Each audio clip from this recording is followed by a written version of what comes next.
Hey, what's going on? My name is Chris Phillips. Welcome to Elevate Your Leadership Podcast, episode 1. Adam Pelham in the house, the co-host.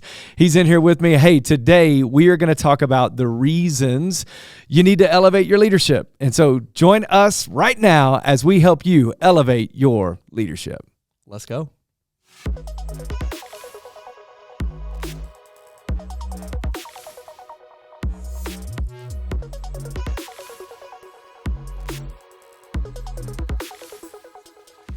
Okay, that beat hitting hard. Let's go. Hey, man, what is going on? This is episode 1 of Elevate Your Leadership Podcast. Again, my name is Chris Phillips with our co-host here, Adam Pelham. Adam, say what's up. What's going on? Hey, listen, we'll tell you all about us in and through this podcast. We are here in Denver, Colorado. We are part of a family of churches, of one church in multiple locations. We have a church in downtown Denver. We have a church in the Central Park community of Denver. There's also an Indonesian fellowship downtown, and then we also are starting a Spanish-speaking Espanol location as well. But I've got 10 years of medical device experience. I have been married for 15 and a half years. I've got a family of 6. We have 4 kids, 13, 11, 9, and 6. And so God has put leadership on my heart for a long time. I went from a career in sport management to medical sales. The Lord called me into ministry to be a full-time vocational pastor. I'm doing my doctorate right now in organizational leadership. So I think about leadership all the time. And I had people on our team that said, hey, let's start a podcast talking about how we can elevate our leadership so that we can impact the people around us. And that's no matter what setting, right, Adam? That's like, man, this is church world for me, for sure. I think Jesus is one of the greatest leaders that we can look to as an example.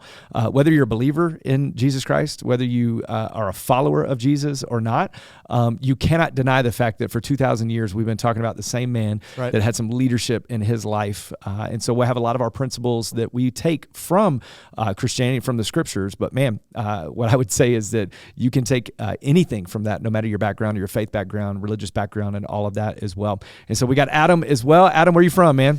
Johnson City, Tennessee. Okay. Shout out. Let's go. Let's Big go. bustling town. Big bustling town of Johnson City. Come on. To get to the Cumberland Gap, do you head east or west? Bro, okay, so you got to head east. Yeah. So, Wagga Wheel's the song on my people. Yeah. But we got it wrong. It's geographically it's a little wrong. Twisted. Yeah. Yeah. Maybe we'll have a whole episode on songs. That'd be good. We Nice. got that. Hey, so today, Adam, we're going to be talking about how to, not how to, but really reasons to elevate your leadership. Because if we're going to have a podcast that says elevate your leadership, I think we got to tell the audience, why do I need to elevate my leadership anyways? Yeah. What type of leadership do I have? Do I even have any leadership that I need to elevate in the first place? And to that, I think we would both say yes. And so whether you're, Adam, tell them how old you are.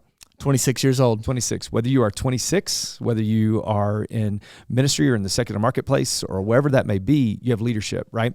I'll be 42 in just weeks from now, and I have leadership inside and outside of my job. I have a wife, I have 4 kids, I have influence, right? Leadership is influence. Yeah. And so where you have influence, you have the ability to lead people. And so I think that really defines the fact that we need to elevate our leadership because we do have leaders. I think one of the biggest problems I see, Adam, is that some people don't see themselves as leaders. That's right. And so they think they're servers or they're volunteers or they serve a role or they have a job, but they don't really see themselves as leaders. Man, I just think that's wrong because I think God gives us all the ability to be leaders.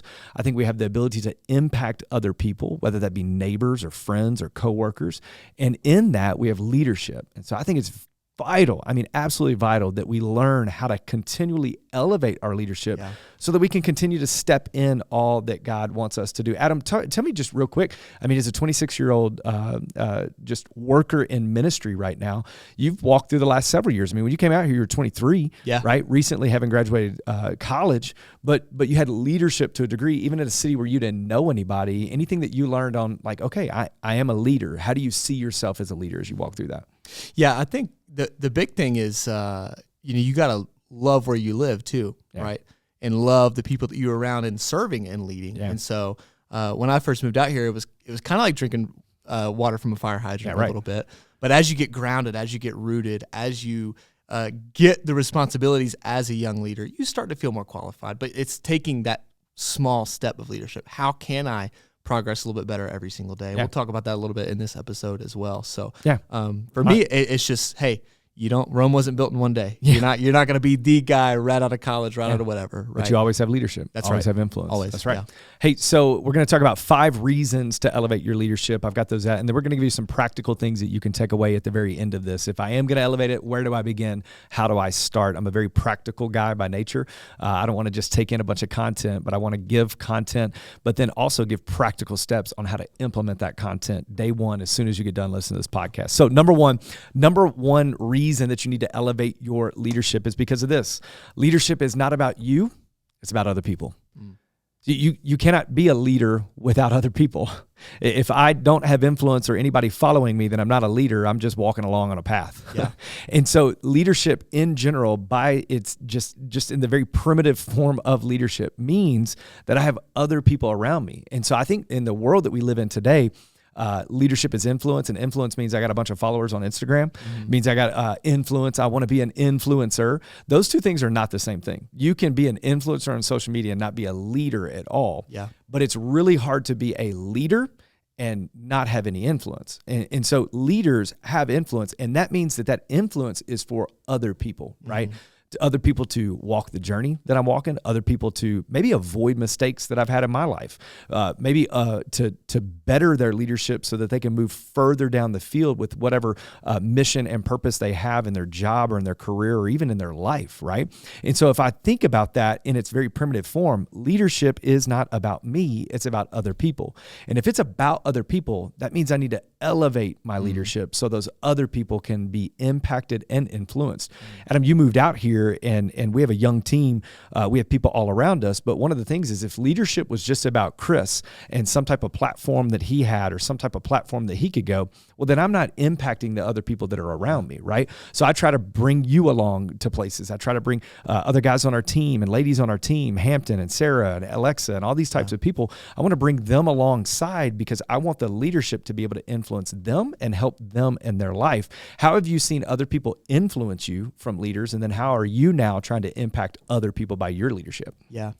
I think for me, being the beneficiary of good leaders in my life, right, I have grown and I have seen fruit from their leadership. Yeah. And so for me, and what I want to have leadership with is, man, are other people's fruit growing from my leadership, right? How am what I'm doing each and every day affecting those around me, those that might be serving underneath my leadership, either now or in the future? Are those things going to be fruitful for them? And one thing I think too is like, it doesn't have to be a carbon copy of yourself, right? If you're a good leader, there's going to be people underneath you that are not the exact same leader that you might be. I think of our team in general too. Like we got a lot of different personalities on our team. We've got a lot of different Enneagram numbers for those Enneagram nerds out there. We got some eights. Yeah. We got some challenges. And it all works together underneath, a good leadership structure. Well,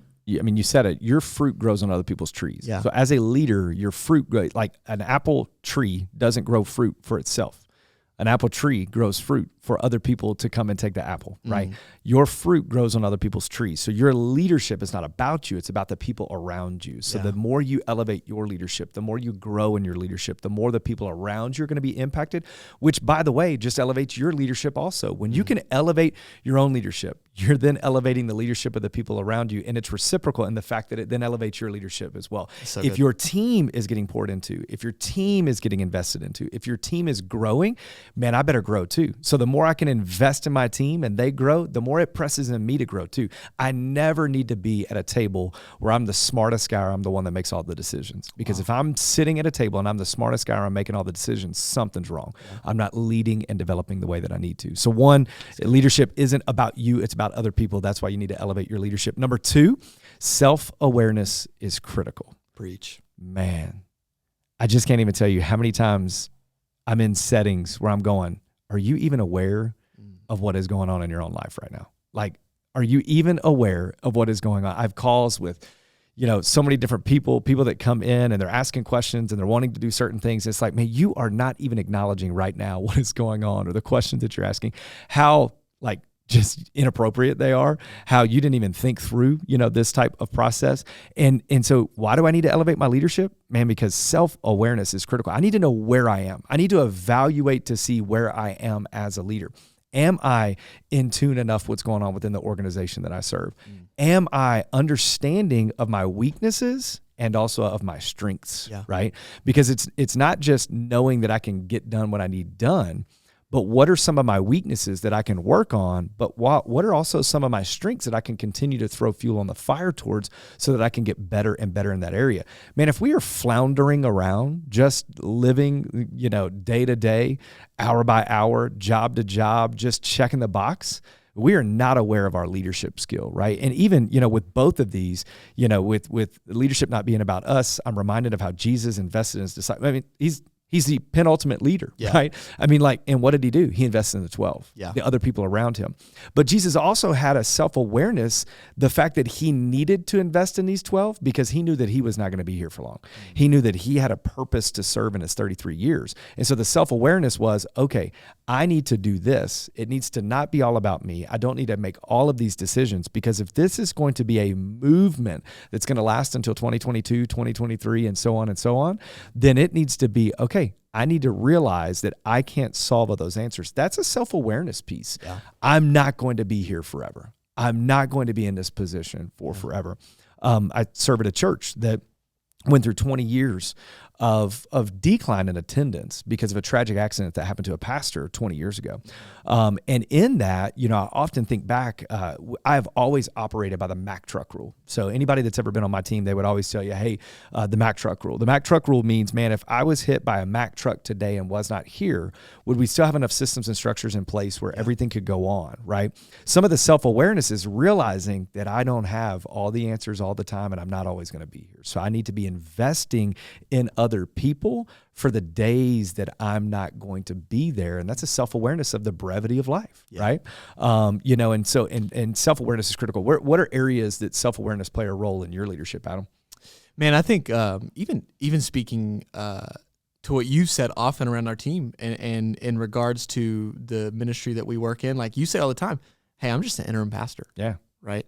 Even if you're here for 30 plus years, you're still the interim pastor and you're stewarding what God has given you in this space, in our workplace, but even in general, man, like we're not here forever, right? And so for me, I'm trying to walk into that as well, of like, what can I steward now with the things that God's given me? Because if he's given you a little and you can't steward it well, and you want to be a big time leader or whatever down the road, that's not going to go well either. I'm not giving the lower return on investment is not getting my resources. Right. And so, for me too, I think of like just practically for me, I'm not the most creative guy in the world. And I'm just uber practical. Let's go through. It's kind of black and white. Let's do this.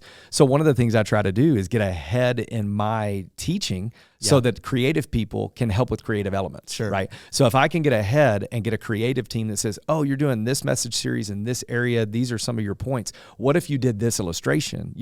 That's an awareness piece for me, right? I'm not creative, and so I need to be around some people that are creative. So I better get ahead so there's time for them to have their creativity, because it goes back to number one, my leadership isn't about me. If I'm preaching and teaching to people, it's about the people that are in there. One of the best ways that they can get ingrained into the Word of God is for it to come alive with proper illustrations. So that's a self-awareness, and that's also understanding that this isn't about me, but it's the people around me. And so self-awareness is critical in elevating your leadership. That's reason number two. Reason number three, I just straight up stole this quote from James Clear out of a book, Atomic Habits.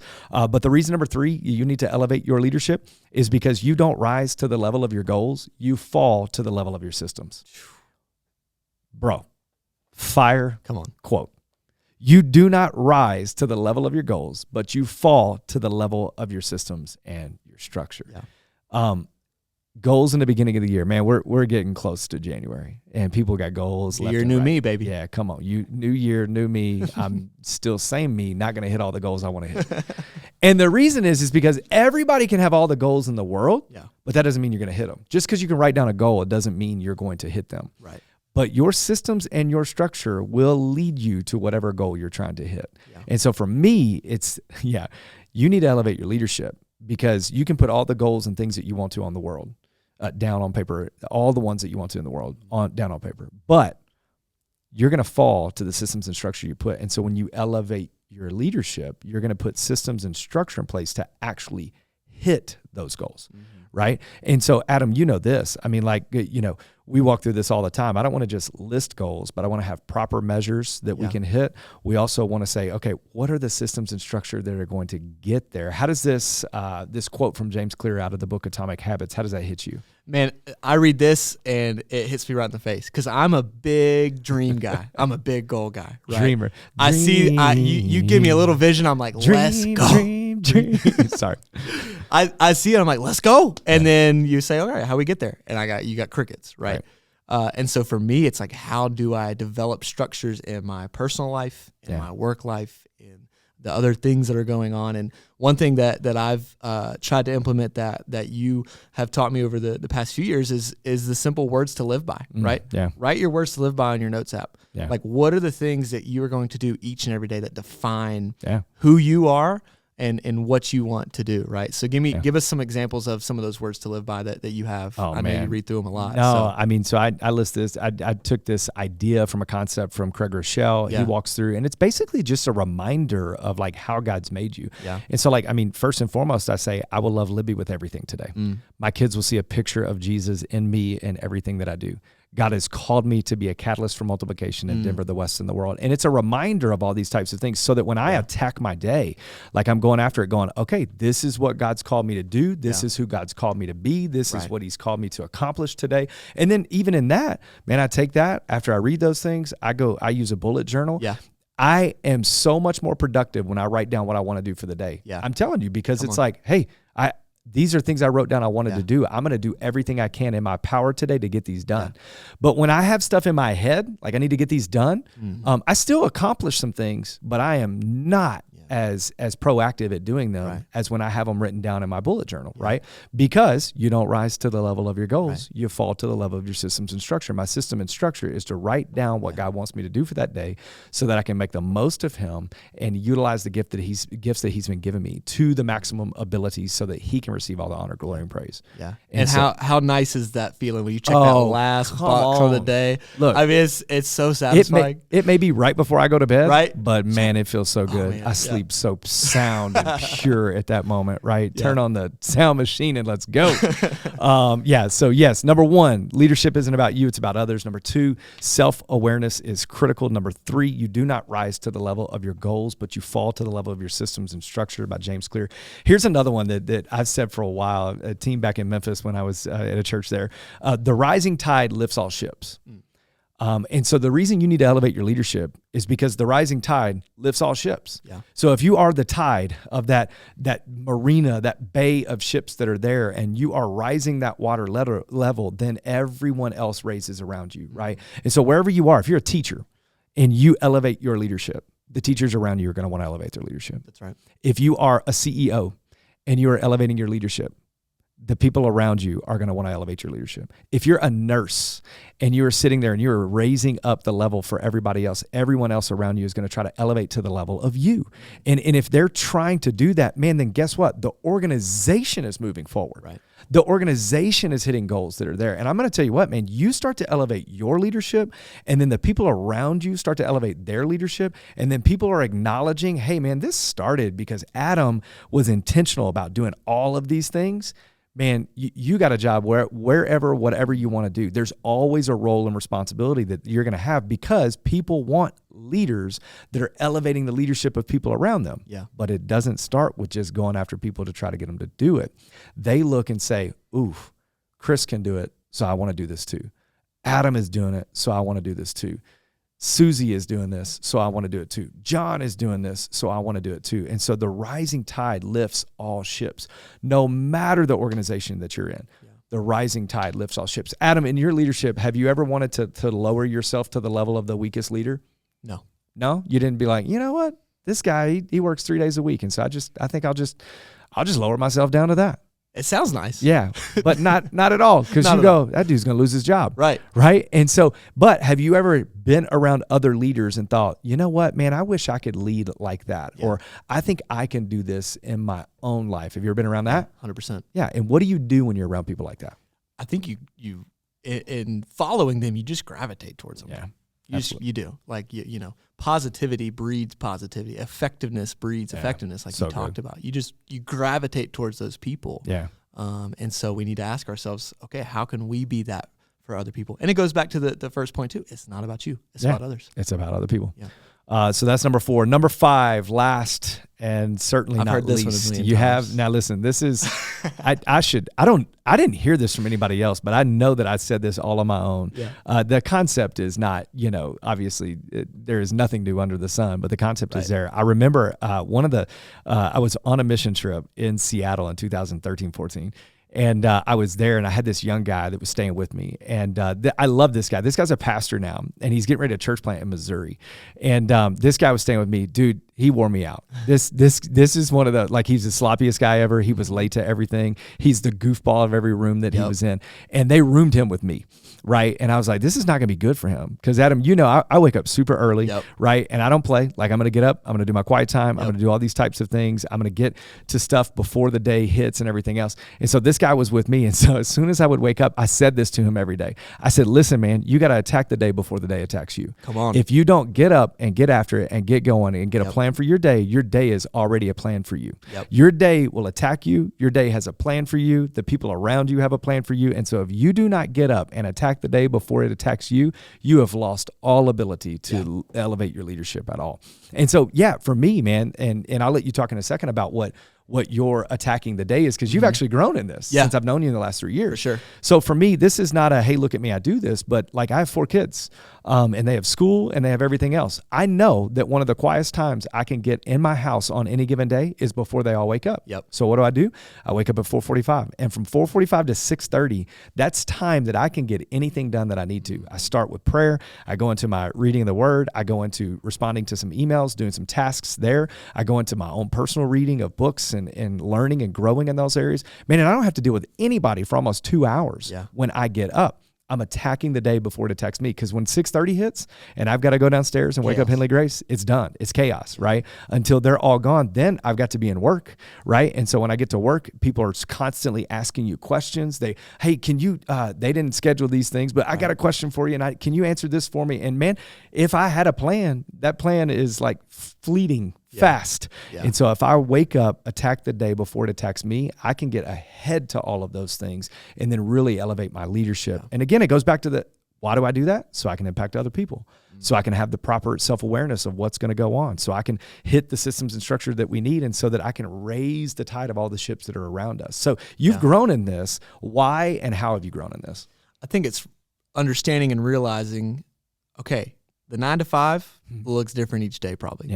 It's out of our control a lot. 9 to 5 would be awesome. Right. If we had control of the 9 to 5 day every single day, that'd be great. We get to work, chaos starts to happen, right? As much as we want to plan for. But that 6 to 8:30, that 5:30 to 8:45, whatever window you want to put in the morning, you got control of that. Right. And if you are structured there, it goes back to the structures and systems as well. If you are attacking that, if you're getting after that, man, it's going to be so much more impactful for when the inevitable comes of the 9 to 5 and the chaos happens. 100%. And side note, I am not a morning person, so I've had to grow in this, but man, it's even been fruitful. Like, just get up 6 a.m., try to have the same time I'm getting to the gym every day. I'm walking to the gym right now, getting a good workout in, getting the body going, right? Even walking there, I got a 15, 20-minute little walk there, a couple blocks. Man, I'm throwing on a leadership podcast. I'm putting on something, not just putting on music, trying to get something out of the day when I wake up.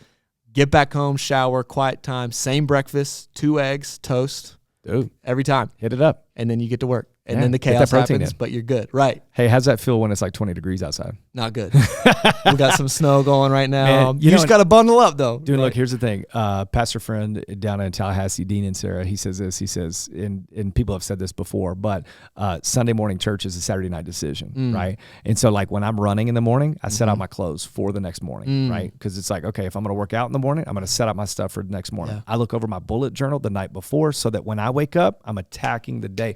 So really, like, if you're going to attack the day, it really starts the night before. And so attacking the day before the day attacks you. That's the 5 reasons. So leadership is not about you, number 1. Number 2, self-awareness is critical. Number 3 reason you need to elevate your leadership, you don't rise to the level of your goals, you fall to the level of your systems. Thank you, James Clear. Number 4 reason that you need to elevate your leadership is because the rising tide lifts all ships. Number 5 is that you have to attack the day before the day attacks you. So this is good. But the question I kind of asked with this, Adam, was if I need to elevate my leadership, like I see that these are reasons. The question becomes is like, then how are you reinventing yourself every day? How are you kind of evolving, right? Because what I've noticed about leaders is that leaders don't stay the same, right?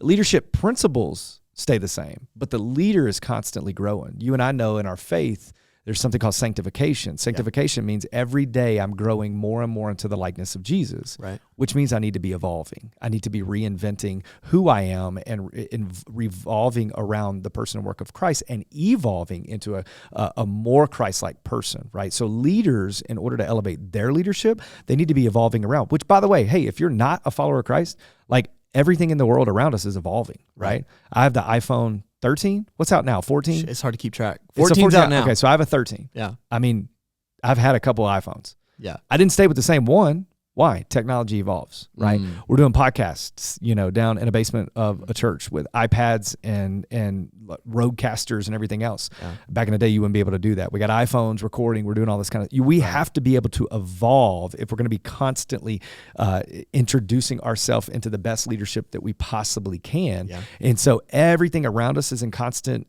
evolution and changing. And so we need to be reinventing ourselves every day as well. So why do we elevate our leadership? Because we need to be reinventing ourselves every day as a leader, because we need to evolve with the people around us. Right. Because guess what? They're changing. Their circumstances are changing. Their life situations are changing, so on and so forth. And so here's the best way. I got just 3 simple ways that you can start to elevate your leadership today. Like you can off this podcast and you're doing it part 1 on this podcast. Yeah. And that's listen. And just be a listener. Like just get in a room and listen to other leaders. Find a mentor. Right? Find someone that invests in you and listen to them. Adam, did you know that we live in a world where not a lot of people listen anymore? Right. They got a lot to say, but they don't listen. Yeah. And so if you will walk into a room and be a listener, man, I encourage you to take a notepad, take your notes app or something else and listen and write down some stuff and learn, right? The first way you can do it is to listen. The second way is to serve. If I'm listening, I can find ways to serve in my organization, right? If I'm listening in meetings, I'm paying attention to what's going on, right? I can serve in a positive way, right? I mean, Adam, have you ever been sitting in a meeting and something come up and people are like, yeah, we need to do this, or I think we should do that, right? Have you ever heard that in a meeting? Yeah. Yeah. And all the time. If you're a leader that's listening, you can write down and go, let me serve. Let me serve there. By the way, serving also means, dude, getting on your platform out of your mind and just serve the people alongside of you. Yeah. You want to lift the ships around you, like begin just serving with them. You want to know that you can have leadership that's not about you, it's about other people. Serve the people around you, right? Most of the best leaders I know are still the ones that are servant-hearted in nature. They're going to go, they're going to set up, they're going to tear down, they're going to be the last people there. They're not above any of that. There's times where they can't do that for sure. But you know a difference between the people that can't be at everything and the people that choose not to be at everything. The people that can't serve in a certain aspect and the people that choose not to serve in a certain aspect. So be a listener, serve, and then the last thing, change. Start today. I don't know what it is. Yeah. Maybe the day attacks you. Maybe you're waiting on the other people around you to lift the tide. Maybe you're waiting on the other people around you to set the systems and structures. Maybe you're waiting on the other people around you to tell you what self-awareness you need to know. Change today. Yeah. Take one thing about your leadership and change it today. Maybe you don't wake up early and get started before your kids get up. So the thing that you can change is start going to bed earlier so that you can wake up earlier. Nobody's saying you don't have to get sleep. Sure. Nobody's saying don't wear yourself ragged, but make the decision to go to bed on time. Don't watch that 5th episode on Netflix. I mean, just stop binge watching Netflix, right? For sure. Yeah, I mean, you don't have to. It's so easy. It is. The algorithm gets you, man. Right, and then it just counts it down, and if you're not paying attention, then it starts, and all of a sudden you know what goes on in that episode. I can't stop now. I can't stop now. I got another hour. Yes, you can. Hit pause. It'll be there tomorrow. Come on. Yeah, I mean, like, hit pause. Hit pause, baby. Let's go. So listen, serve, change. Anything you'd say to any of that, Adam? Man, I love all that. I love all that. And I think, again, going back to everything around us is in constant evolution. And again, it's not, you have to get it perfect the next day. Yeah. It's just, you got to get a little bit better. Yeah. What can you do to progress a little bit more? What do we talk about all the time here? We talk about a lot. Getting 1% better every day. Nobody is asking for 100% change, but it's getting 1% better every day. Yeah. Man, if you focus on getting 1% better every single day, if you're listening, if you're serving and your change is just 1% better every single day, man, you are going to have growth like you wouldn't believe. Yeah. So that's all we have for the Elevate Your Leadership podcast. Listen, I'm telling you what, stay tuned for episode number 2, right, Adam? Can't wait. Woo, it's juicy. It is juicy. It's so good. And I hope you will come back and join us on episode 2. We'll have show notes and all that kind of stuff for you as well. Thank you for joining us on Elevate Your Leadership podcast.